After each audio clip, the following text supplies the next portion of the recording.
the podcast, Tanya Geisler. I am so excited to have you here. We have a mutual friend, I believe, in Carrie Melissa Jones, who was a guest on the podcast and who I recently turned on my car and her podcast episode played and I was like, she is the best. So let's love on her for a second. And I want to hear all about you. Tell my audience a bit about you. I've been following you for a while on the internets about what you do. Yay, that's working. I'm so delighted to be here. I mean, Carrie is just a magical human. So anybody who comes through the Carrie door, I'm like, here for them. So thank you for having me. And I know how much this podcast means and how much your folks mean to you. So I'm excited. So I'm a leadership coach, and my body of work really centers around the imposter complex experience, helping folks to dial down when it shows up, so that they can get into action, because y'all got some pretty big things to be doing. And the imposter complex is obsessed with keeping us out of action, doubting our capacity, and alone and isolated. And we are not here for that. We're not here for that. That's right. I love the energy already in your intake form. I'll let the listeners know. The last little section, I'm like, anything off limits? And you're like, nothing, bring it. And I was like, oh, she's my kind of gal. Let's go. Yeah. Okay. The first thing I want to dig into is you call it the imposter complex. So tell me about what that is for you and why you call it that versus the imposter syndrome, which we kind of hear thrown around. Yeah. Okay. So even in that question, there's so much to be said. First of all, for all of you listening, integrity for the win, because normally I start this piece with like, oh, well, my SEO people are really pissed off at me because everybody is searching for imposter syndrome. But you still manage to find me somehow, some way, even though I use imposter complex. So integrity for the win, like I say. So I call it imposter complex because syndrome suggests a clinical diagnosis. So this is not a clinical diagnosis. It's an experience. It's a phenomenon. And I feel like when we use medical terms, then it really pathologizes, first of all, something, and it co-opts what other people are having as a lived experience with a syndrome. So imposter complex, was actually named imposter phenomenon when it was originally named back in 1978 by clinical psychologists Pauline Clance and Suzanne Imes. So they called it imposter phenomenon. And then somewhere along the road, I think it was maybe Valerie Young, started calling it imposter syndrome. Sheryl Sandberg, that's where it really took off. And it tracks. It's just inaccurate. And so I just, reasonable people behaving reasonably. I just like to be precise in my language and as much as I possibly can. So again, people are looking for imposter syndrome, but I call it complex for all the reasons. As you explain that, it kind of clicked with me, which is, as a parent, it's really important to not label a child as, oh, they're really hard. Oh, they find math really challenging. Yep. I mean, because I see this, I would never say that to my child, because inevitably they become somebody who finds math really challenging, right? You sort of live into the identity you say, and that imposter syndrome as a medical diagnosis, it does start to feel really heavy versus something you gotta fix that. You gotta fix that. You gotta fix that because there's a broken part of you. Exactly. No? Yeah. Nope. Exactly. It's actually very, very extraordinarily common experience for folks who have beautiful values of proficiency and excellence and integrity. So no, it's not an actual fundamental challenge. And then we also, in a lot of institutions and organizations, I mean, I know a lot of folks are listening to this, and so they've maybe been told by their superior, yeah, you really need to get over yourself because you've got imposter syndrome. And that sounds very oh. Yeah. And really the reality might be more like, is it that, or am I diminishing because I'm actually not getting any institutional ground cover here? Yes. Let's dig into some specific examples, because first of all, imposter syndrome was something I never really, it wasn't a word I latched on. And maybe because it did sound clinical, that I was like, I don't know what that is. I don't think I have that. I don't think anyone I know has that. And I just sort of scrolled on past it until a few years ago. I had a very close family friend who was feeling an intense amount of overwhelm in their job. They had stepped into a new role that was more senior level. And it just felt like drowning. This person, I was like, they got this. Like the whole time I was just like, they got this. Like I could see it for them. And it was frustrating. It was frustrating to like hear that back and forth. And I was venting about it to a girlfriend.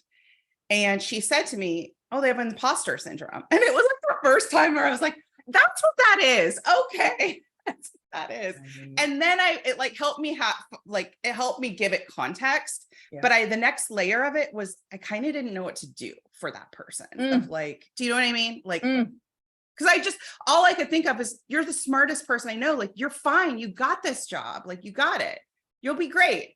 Get out there, pat them on the butt. And then when you said that, they're like, yeah, but yes, you didn't see my work. It was so messy. That's right. You weren't in that meeting. It was so hard. You weren't there. Yeah. Yeah.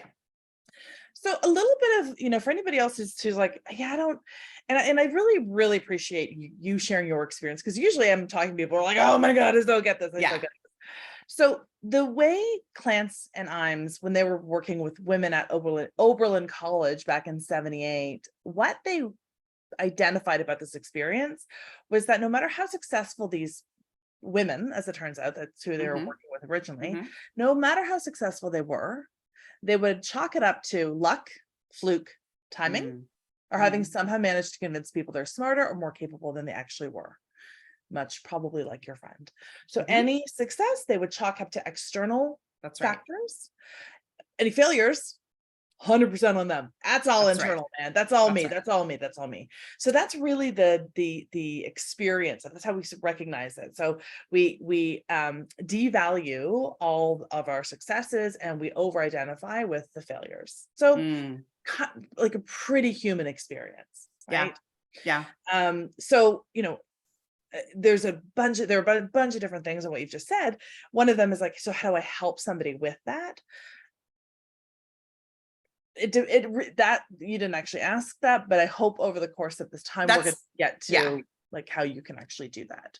So they need to recognize themselves though, what's actually going on. And that for me is my work, recognizing what is actually going on, that this is a function of being somebody that has high values of, excellence, integrity, and proficiency.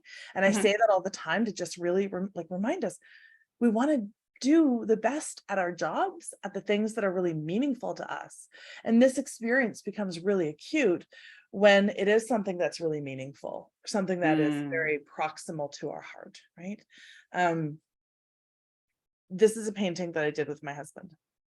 It is not, I have zero imposter complex about painting because it doesn't matter to me. It's fun. It's fun, but it's going to show up in my parenting, in my coaching, in my speaking, in my writing, the places that I am really, really, really invested. So it shows up in places that really matter to you. And just like your friend, when you are on the precipice of expansion. So usually it's that like, okay, all right, hi, I have these beautiful values. I'm doing something that's important. That's something that really matters. And I'm stretching myself. Ding, ding, ding. It's a good thing. Yeah. Oh, that's so good. Okay. So yes, it probably shows up for a lot of the people that I work with and is something that we talk about often because I'm naturally giving them a nudge, a push, a whatever towards a loving, come on, let's go. Towards that next layer of growth, right? Which for me, I work with a lot of nonprofit leaders and fundraisers. It means two things. I always kind of say you feel like you're putting yourself out on a platter to be judged because you're getting yourself visible and you're saying to a potential funder, hey, will you meet with me? They're saying, yep, let's go to have a meeting. Then you're talking about your mission. And then you're asking for the most amount of money you've ever asked for your cause, right? Or you're basically, so you're putting rejection on a platter. And I feel like that's when we see that dial of that imposter complex really feel like, oh, nervous. I got to get out of here. It feels very shaky. Comes up a lot. Why are you serving up rejection on a platter when you should be serving up the outcomes on the platter? Yeah. Serve the outcomes. Serve the outcomes. So just so y'all know, my husband is in fundraising and has been since the beginning of time. Well, he must be a rock star at it, married to you. Oh, wow. Right? I'm going to get that. I'm very glad that this is documented, so I'll be able to replay that ad nauseum. He's kind of a rock star that's independent. But yeah, so I mean, I absolutely You get the it. language. And yeah.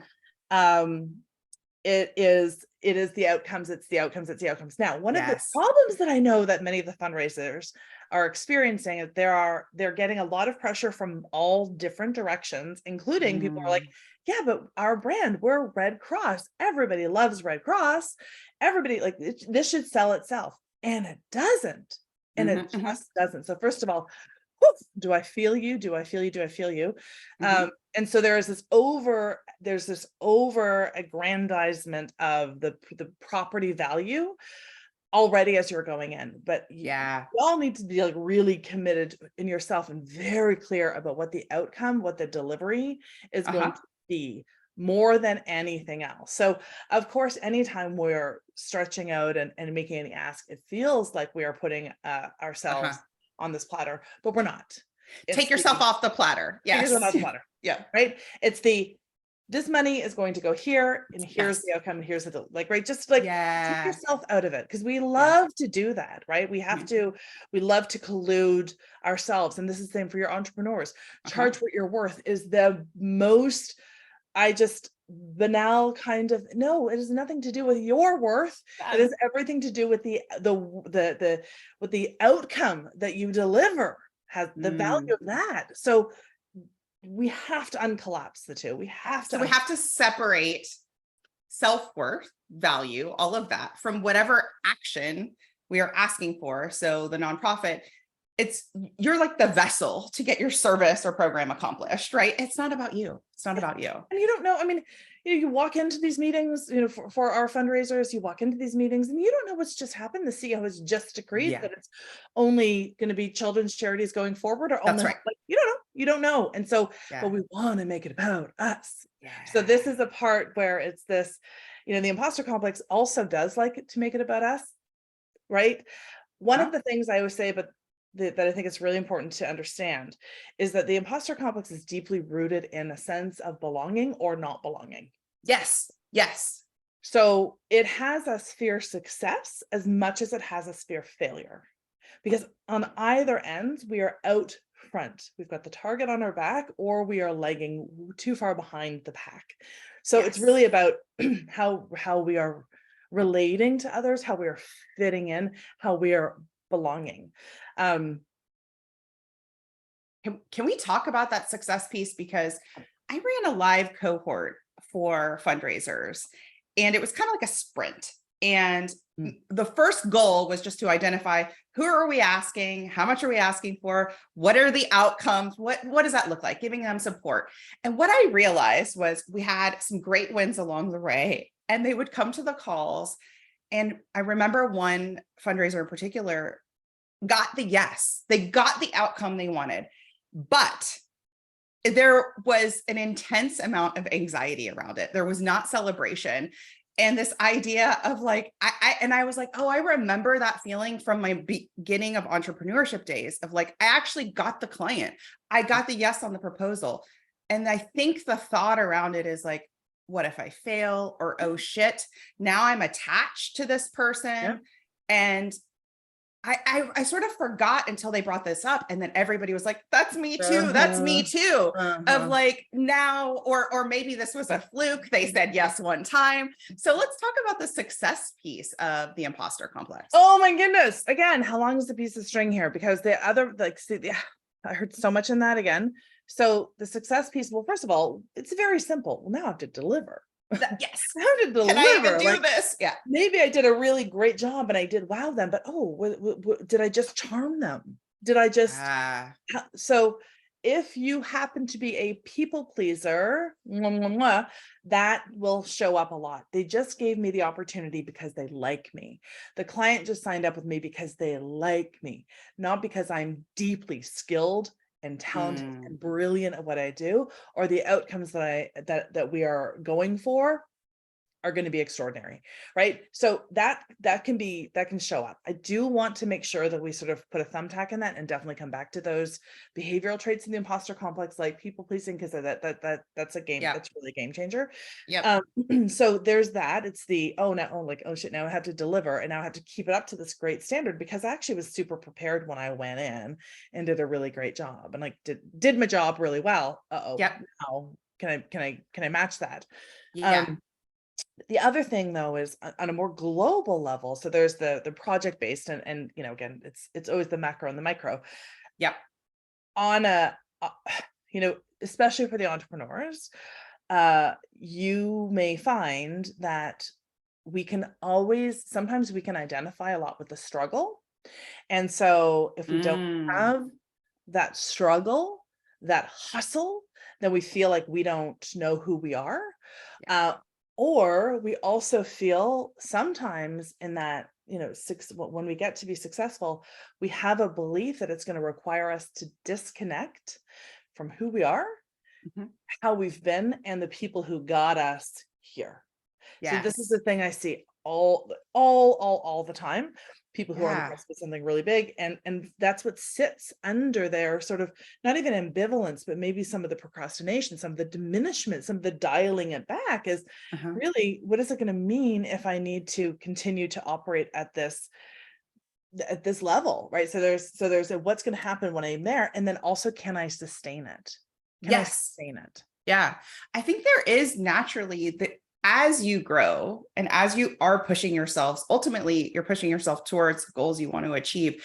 There are still these identity changes and identity shifts that happen along the way. And that sounds like what you're talking about, is like suddenly, instead of becoming somebody who got gifts as high as $5,000 and really grinded. And I'm thinking of a couple of folks who are like, I work, Monday through Sunday, no days off. And you're like, it has to be hard.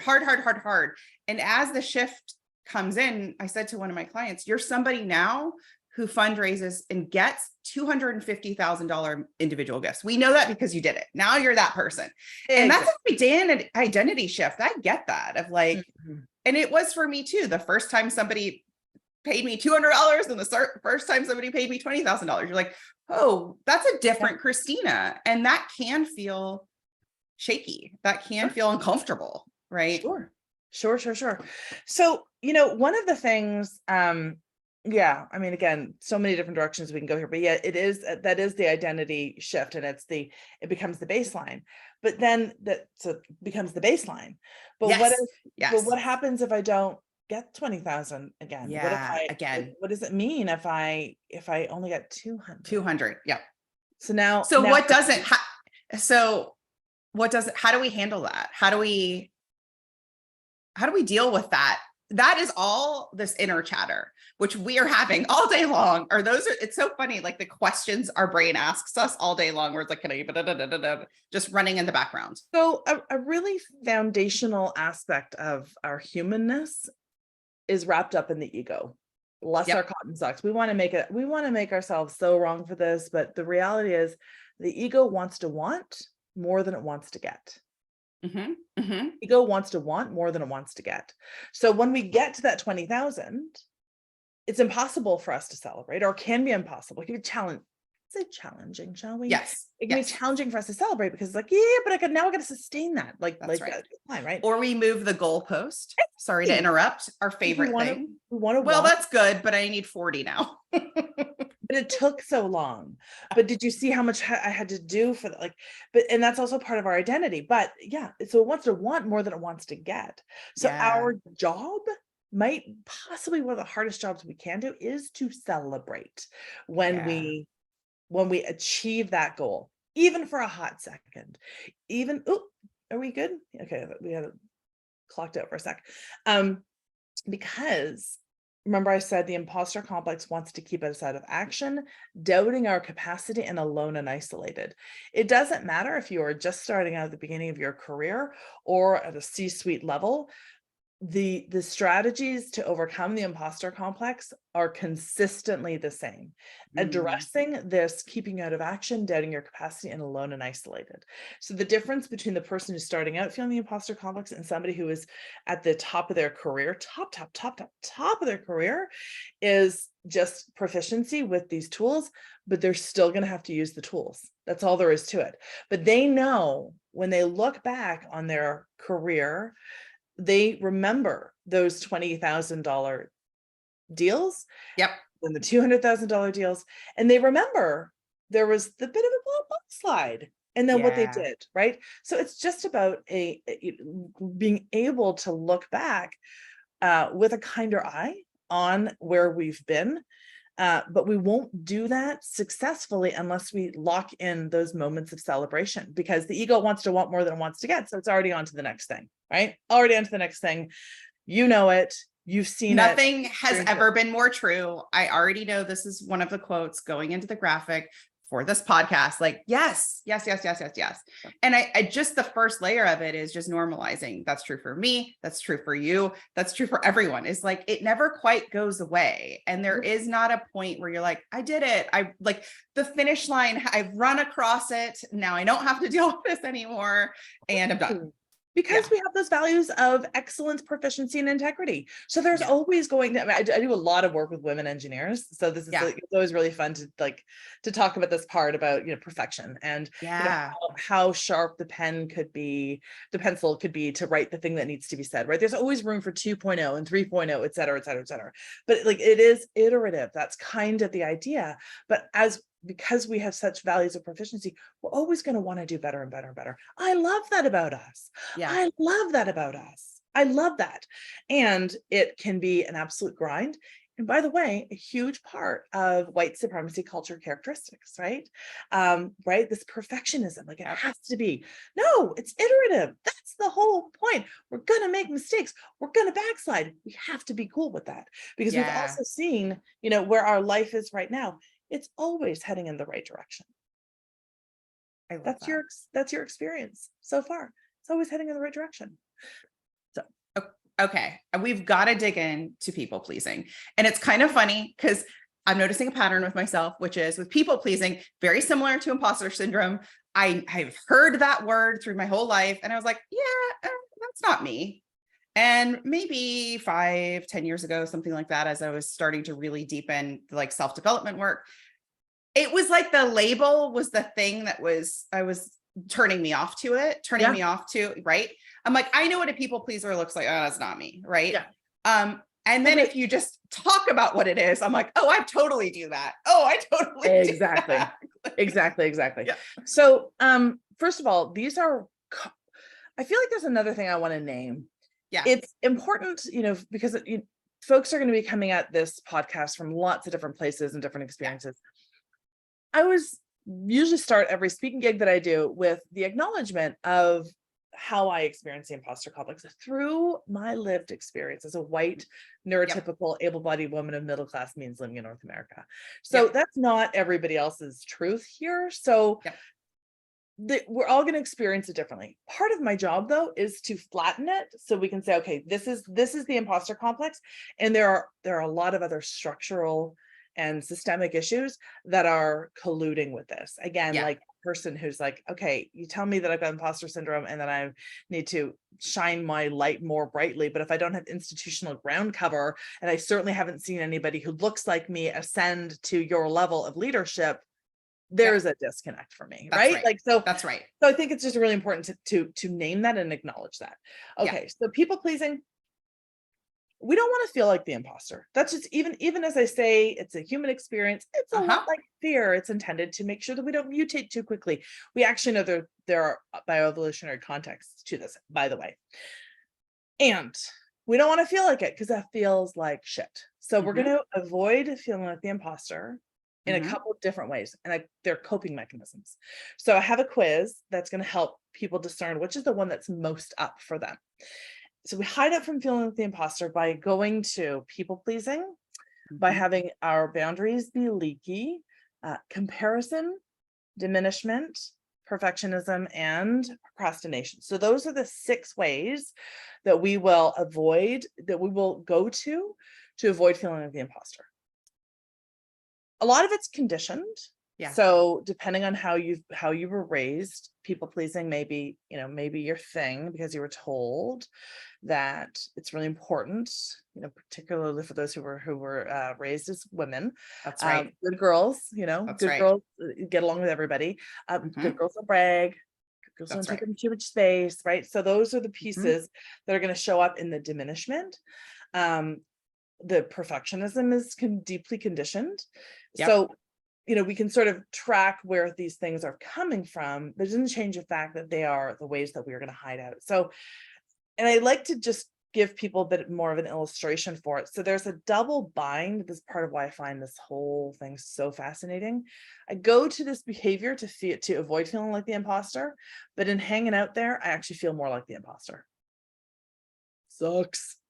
Yeah. Let's let that sink in for a second. Yes. It's like, I'm doing this thing to avoid this thing, which makes me feel like this thing. Yeah. Yeah. So if I'm a people pleaser, which by the way, that is my thing, have been all along and throughout my entire life, it's just part of how I am and how I move. I want to make sure that people feel comfortable. I want to make sure that people feel included. These are beautiful aspects of myself that I am not willing to compromise on.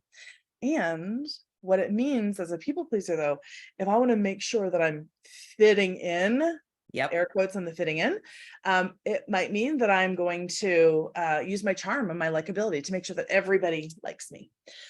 Here's the double bind though. When I get given opportunities, historically, I might have felt, oh, they just gave me that opportunity because they like me. Not because I'm deeply skilled and brilliant and talented at what I do, right? So that's that connect. So then I'll discount it. So I'll get these opportunities like, oh, well, that's nice, but just because you're charmed by me. And I ain't that good at charming, right? I'm actually really just good at my work, and that's why I get invited to places I get invited to. So the next piece is leaky boundaries. So this might mean that we might hold a perspective or a belief, but because everybody else around us sees something different, we might start to agree with them. So we start to lose where, the integrity of where we begin and other people, where we end and other people begin. So we start to sort of bleed into our surroundings. Again, largely because we are deeply generous. We are highly relational. These are beautiful aspects of us. Yeah. But the way, then we start to feel like the imposter because now we're holding a belief that's not ours, right? I'm literally standing here saying this when I really feel this, which has me feeling like the imposter. Yes. So, so those are leaky boundaries, folks who are who tend to dim their light. Yep. Again, lots of conditioning there. It's not safe to shine. It's not, don't take up too much space. So when we believe this, and again, we don't want to be called out, we don't want to be perceived as that person who's too successful, because then people will disconnect, fear of success. So now we start to dial it back, dim back our light. In so doing, we start to believe that less confident bio. We start to really feel that sense of diminishment, which has us feeling like the imposter. Comparison, we're perpetually trying to see how we're tracking with other people. So we are notorious at comparing our B reels, all the mistakes, highlight reels. So if we're looking to see how we're tracking, we're going to come up short, which is going to make us feel like the imposter, right? And finally, penultimately, procrastination. I want to avoid the experience of feeling like an imposter and doing a job and everybody finding out that I don't belong here. So I'm going to delay and put it off. And then eventually I finally get the thing done. But all of the worry and fear and stress and anxiety means that I'm not actually going to do my best work, which of course has me feeling like the imposter. Or I knock it out of the park like the champ that we are. And then it's like, oh, well, I guess that wasn't I guess that was just a moving target. That's the moving target piece, right? So Mhm. it's like, well, they didn't really have very high standards. So we're still going to discount it. We're still going to feel like the imposter. And then finally, perfectionism. I have to make sure that my work is so impeccable because I'm not sure that I belong here, that it is Mm. above reproach, that nobody can find Mhm, any mhm, flaws in it mhm. whatsoever. So I'm going to work really hard. And then I look around and realize nobody else has to work this hard. Clearly I'm the imposter. So each of Yeah. these coming and going, we're going to feel this. So, you know, we have one way that it typically shows up for us. For me, like I Yeah. said, people pleasing, but it's Yeah. going to ping pong, right? Oh, So you totally. I have could see myself. I was like, yeah, all of them are relatable parts of life. Yeah. Yep. But yeah, everybody has kind of their favorite They're their point, favorite, right? like a Yeah. cocktail, like a little Yep. blend of them. Yeah. And then they tend to ping pong off each other. So like we might get a handle on your people pleasing and go like, okay, Yeah. fine. I get it. Not everybody's gonna like me. I'm fine with that. I can like Yeah. push them through. But then your perfectionism pops up, or you get a Yeah. handle on that. So Yeah. they do. So it's important for me that people understand it as a structure, that it's not about the confidence hacks of getting over this diminishment piece or this one particular aspect. But your folks largely, it comes down to the diminishment Yeah. for most of your folks, and some of the perfectionism, I suspect, and some of the people pleasing. I think that those Yeah. are probably the Yeah. triumvirate that's the most up for your folks. For sure. And as Mhm. you were going through them, I was thinking about like physically, it just sounded heavy. And the word that came up, I was like, burnout.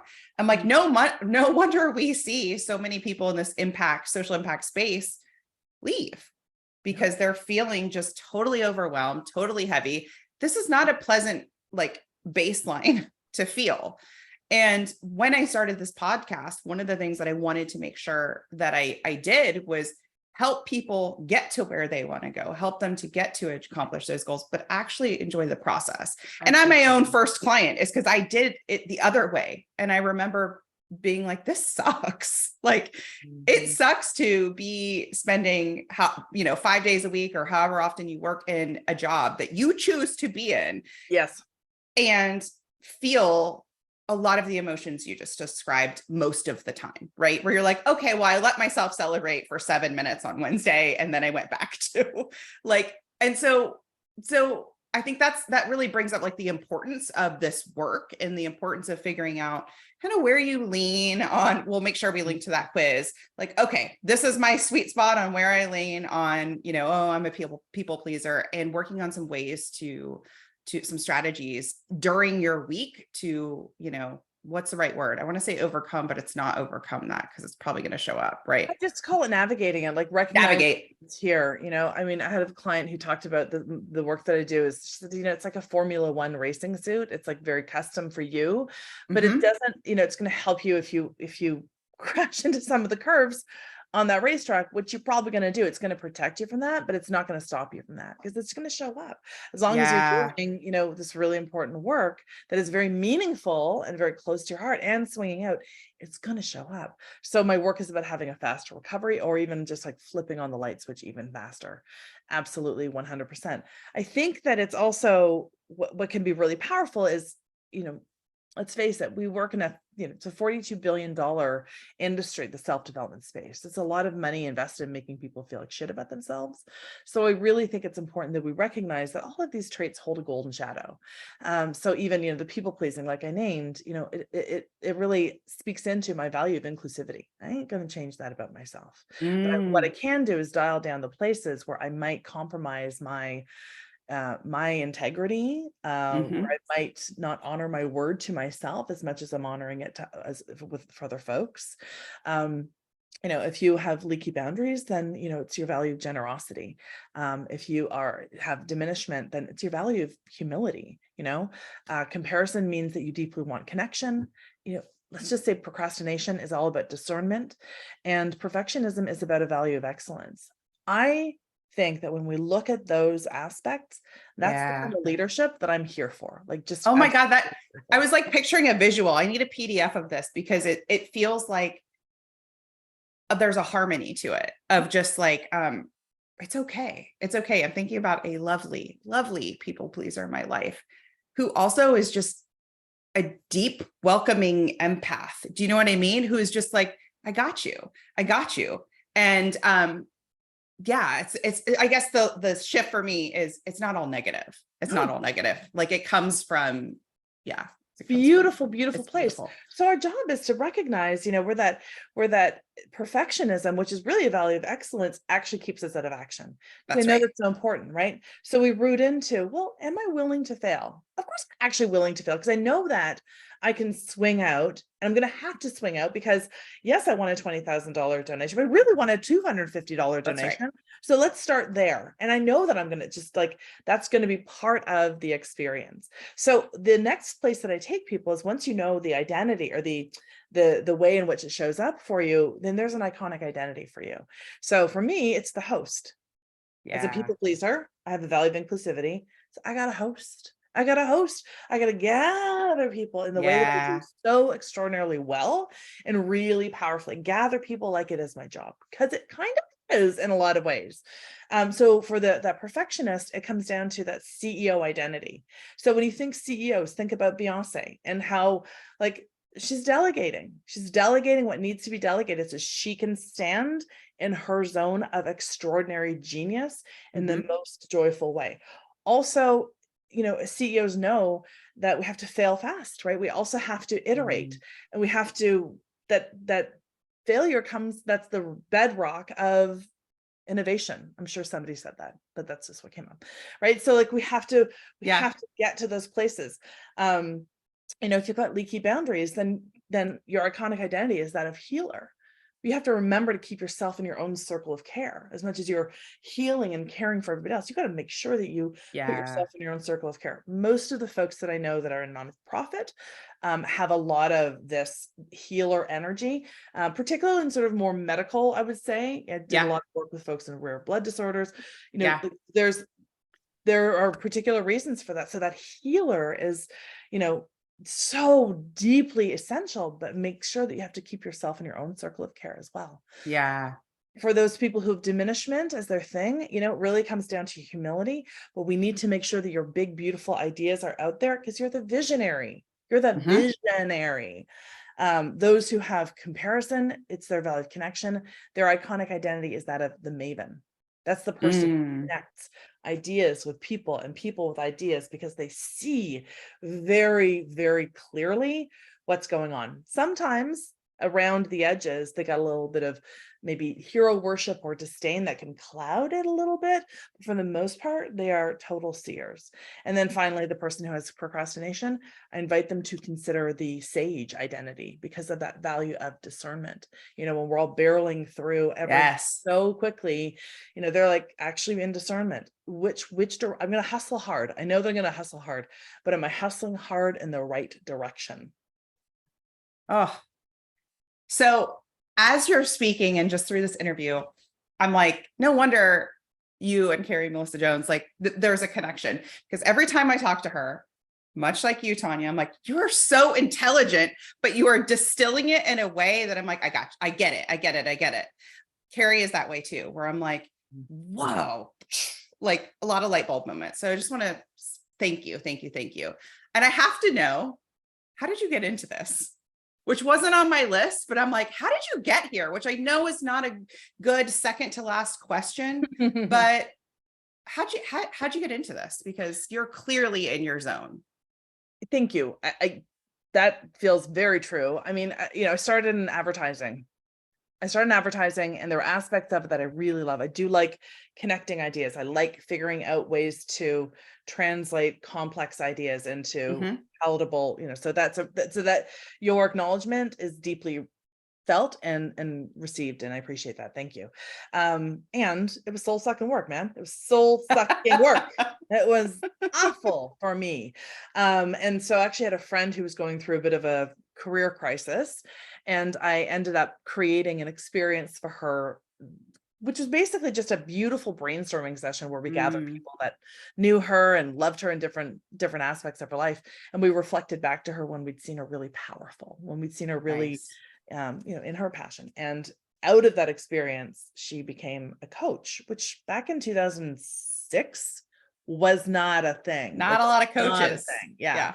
And then as I was going through my own what am I doing with my life? What am I doing? My mother Yep, passed right when my daughter was born. I was like, this is a very short life. This can't be what I'm doing here.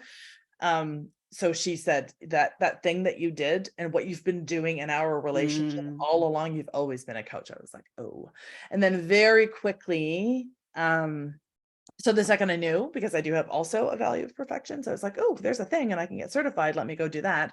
Yep. And then I was like, oh my God, this is it.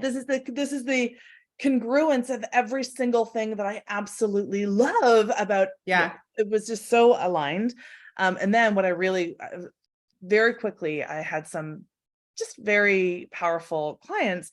And I noticed this through line of this experience, no matter that they've been on Oprah's couch or had their book on New York Times bestseller list or, topped, doubled their financial goals. They were still in the space of, it's just a matter of time before they find out that I'm not. That's right. Right. It's just a matter of time. I was like, what is this? What is this fresh air?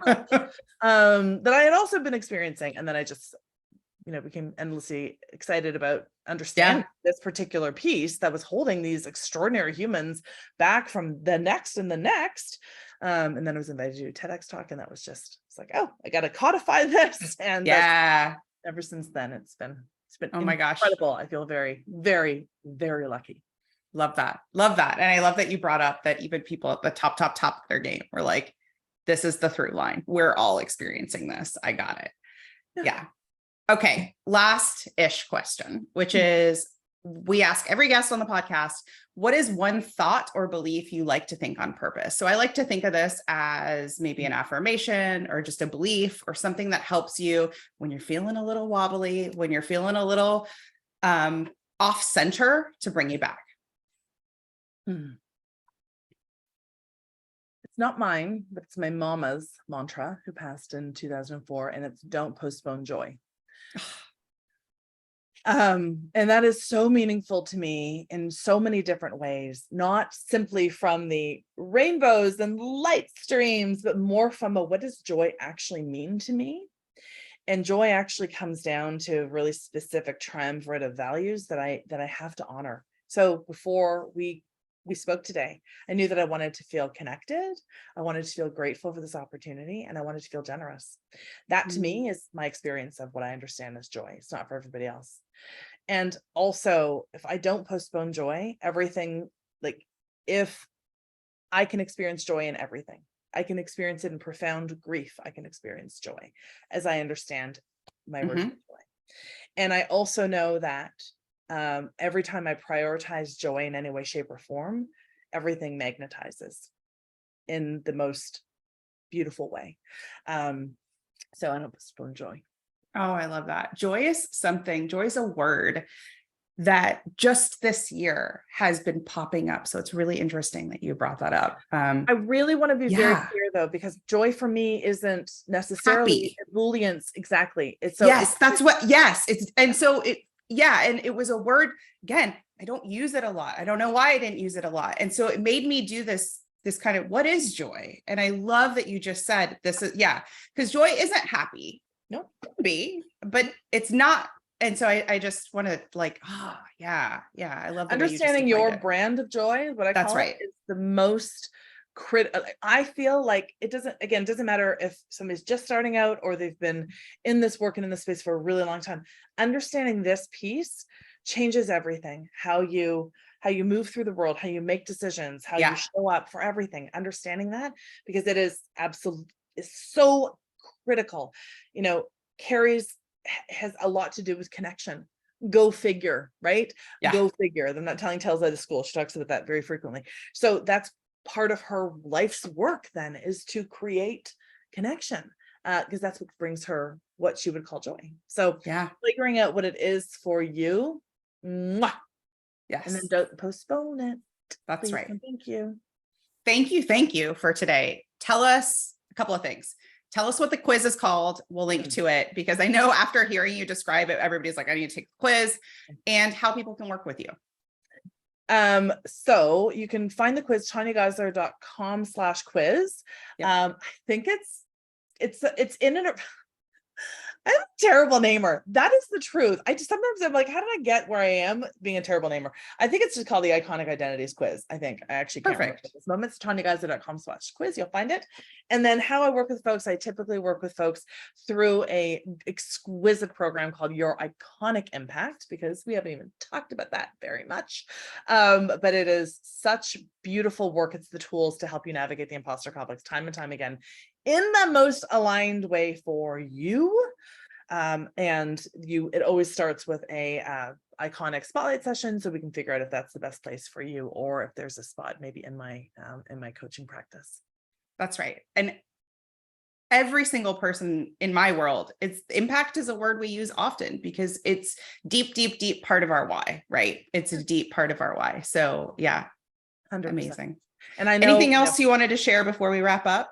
Y'all already icons. I mean, you're already icons. That is the absolute truth of it. And what you are experiencing inside of the imposter complex is you were just in such exquisite company. I just cannot impress that upon you enough.